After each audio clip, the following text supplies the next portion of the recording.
Students, हम class 8 maths chapter 11 कर रहे थे आईसीएसई बोर्ड का। सेलिना पब्लिकेशन बुक हमने स्टार्ट किया था और इसका एक्सरसाइज 11 ये कंप्लीट करना हमने स्टार्ट किया था, जिसका क्वेश्चन नंबर 5 तक हम कंप्लीट कर चुके हैं प्रीवियस वीडियो में।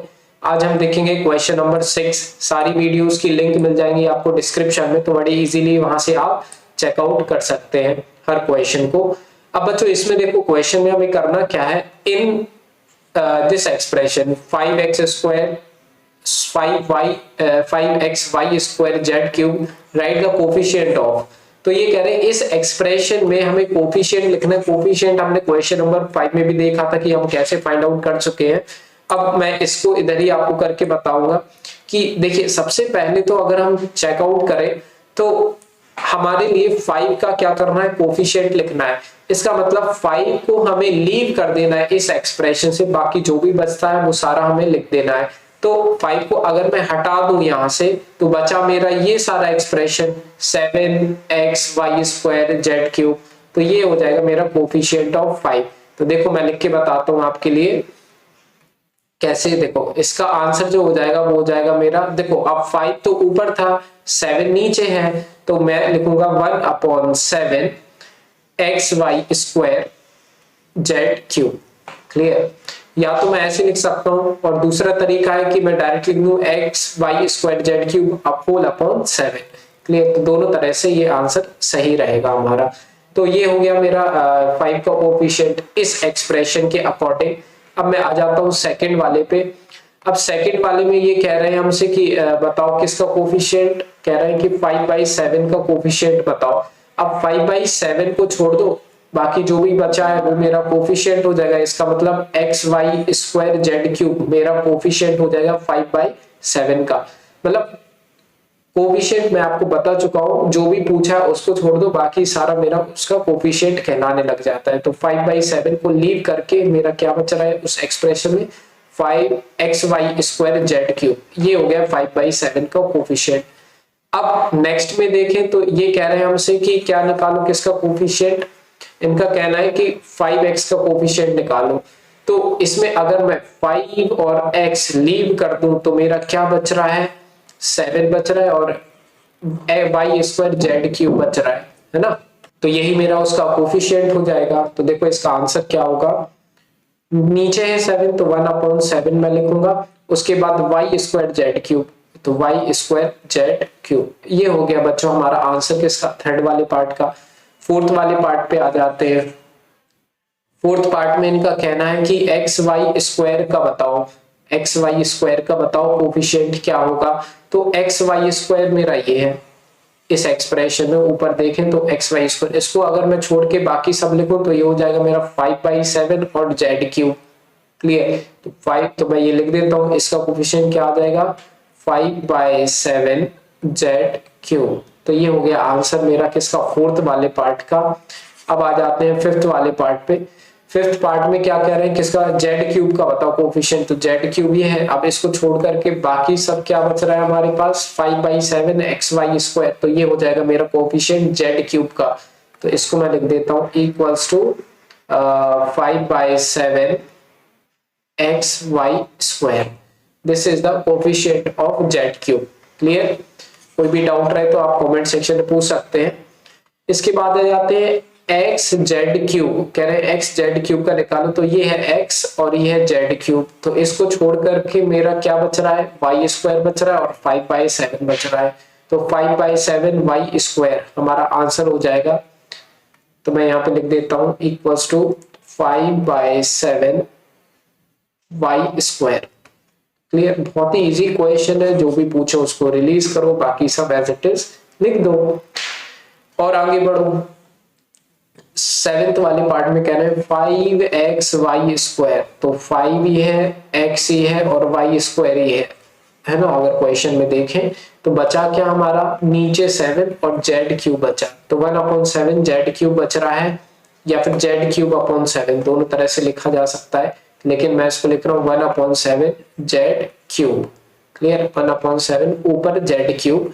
तो इस तरह से मेरा आंसर आ गया किसका, सेवेंथ वाले पार्ट का। अब मुझे लिखना है एट्थ वाले पार्ट का आंसर। तो इसमें लिखा है 1/7 yz का बताओ। अब 1/7 मतलब होता है अपॉन में है ना 7, तो इसको मैं लिख सकता हूँ 1/7। देखो कैसे बोल रहे हैं 1/7 को, अगर मैं चाहूँ तो 5 को कैसे लिख सकता हूँ 1 into 5, क्योंकि 5 1 से मल्टीप्लाई करूंगा वही का वही हो जाएगा। तो ये 1/7 हमारा ये हो गया। और वाई जेड कहाँ पर है, अब इसको मैं थोड़ा सा साइड में करके बताता हूँ आपके लिए, क्योंकि इसको मुझे थोड़ा सा एक्सप्लेन करना पड़ेगा। एक्सप्रेशन है जो गिवन है क्वेश्चन में, मैं 7th वाला पार्ट सॉरी 8th वाला पार्ट बता रहा हूँ। और एक्सप्रेशन है हमारा 1/7 वाई जेड, ठीक है। और हमारे लिए जो क्वेश्चन में दिया हुआ है वो है हमारे पास क्या, वो भी मैं लिख लेता हूँ 5/7 x y square z cube, x y square z cube. बच्चों बात ये है कि सबसे पहले हम देखें तो हमें ये हटाना है इस एक्सप्रेशन में से, और जो बचा हुआ है वो सब लिख देना है। तो 5 को मैं क्या लिख सकता हूँ इंटू 1 लिख सकता हूँ, ठीक है। तो अपना 1/7 तो एलिमिनेट हो गया। इसके बाद ये कह रहे हैं वाई जेड भी हटाओ। अब वाई जेड हटाने के लिए अगर मैं इसको और थोड़ा एलेबोरेटेड वे में लिखूं तो देखो एक्स वाई स्क्वायर को मैं क्या लिख सकता हूँ वाई इंटू वाई, और जेड क्यूब को मैं कैसे लिख सकता हूँ Z into Z into Z, क्योंकि 3 बार जेड है। अब 1/7 तो मेरा पहले ही हट चुका है। अब ये कह रहे हैं एक वाई हटा दो और एक जेड हटा दो, तो एक वाई मैं यहाँ से हटा देता हूँ और एक जेड मैं यहाँ से हटा देता हूँ। अब जो बचा है वो मेरा कोफिशिएंट कहलाएगा। क्या क्या बच रहा है अब मेरा यहाँ पर, वो ध्यान से देखने वाली बात है। तो आप देखो ध्यान से, एक तो मेरा 5 बच रहा है, एक मेरा x बच रहा है, एक मेरा y बच रहा है और 2 मेरे z बच रहे हैं। क्लियर। तो इसके अकॉर्डिंग मेरा आंसर होगा क्या, जो भी मैंने ब्लू सर्कल से टिक किया 5xy और 2 z है तो z स्क्वायर मैं लिख दूंगा 5xy z स्क्वायर मेरा आंसर हो जाएगा किसका 8th वाले पार्ट का।